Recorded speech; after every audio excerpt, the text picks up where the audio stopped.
So Abe, once the logs are here in the yard, how do they sort them in terms of keeping track? Sure.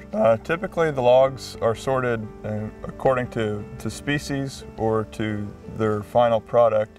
You know, the buyer wants to sell each log, you know, at the highest price possible, so they sort those by species and by product. For example, behind us here we have a pile of white oak veneer logs. That's going to be the highest value log that comes out of the site.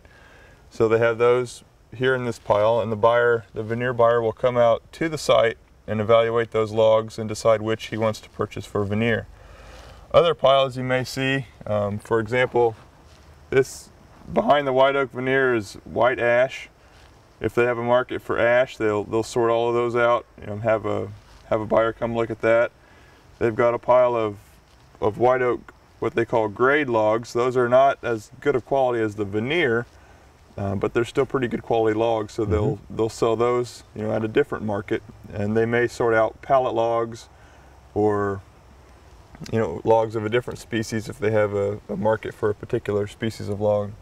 I noticed on the ends of some of these logs there was a little kind of a backwards S clamp in there. What are those for?